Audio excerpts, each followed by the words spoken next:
Hi, I'm Denis Isbister with Wild Fish, Wild Places Television. If you want to learn how to locate trout on a new body of water without electronics, stay tuned. This is your Panther Martin how-to report.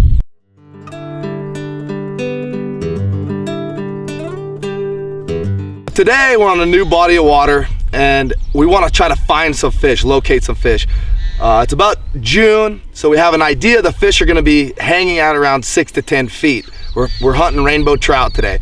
We got a sea eagle fold cat, and we're going to be trolling around looking for fish. We got no fish finder, so we're just hunting, we're searching. I got a little bit of split shot. I got a small hologram Panther Martin spinner. And what we're going to do is I'm just going to cover a lot of area today and try to narrow down where these fish want to be. I'm looking for weed beds. I'm looking for drop-offs. I'm looking for willows, something that might be attracting these fish.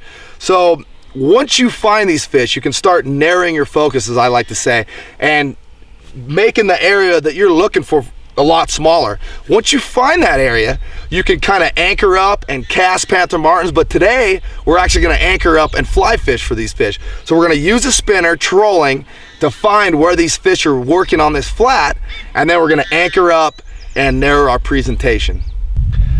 We're about an hour into our day now, and I started trolling in and out to the deep, back to the shallow to try to find these fish. I made contact with 2 right away, but they were in what I'm guessing about 6 to 7 feet.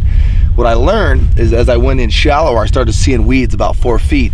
We lost fish. So I went out, they were in 10 feet, no fish, came back in, then I put my boat right about that 6 to 8 feet mark where I started making contact. I found some more fish. So what I learned is these fish are sitting about 20 to 30 yards off, like adjacent to this weed bed that I can see here.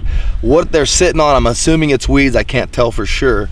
So we're gonna back out here where I made contact with those fish, and we now know that they're running this line out here. We can anchor up and adjust our presentation. And today, in this situation, we're gonna fly fish. So we're gonna anchor up and start throwing a fly for them. But if you're gonna run a spinner, you can either keep trolling because that's working, and just kind of go in smaller areas, or you can anchor up and start casting. Today, my first spinner that I picked worked. I got a smaller little hammered hologram right there, white, chartreuse, and pink, and it worked right away. So I didn't switch. But if you're going to anchor up, that's one thing you can do. Start looking for some different sizes and different colors that might work a little better, especially if you got a partner with you. You can try different things. So we're going to anchor up, and we're going to start fishing some more and see if we can really start getting a lot of fish to the boat. As you can see, we're getting blown off the lake. The wind came up, we got kicked off, so better safe than sorry. But the moral of the story today is we found the fish using spinners, trolling around, caught 2 within 20 yards of each other in one area, and a couple within 20 yards in another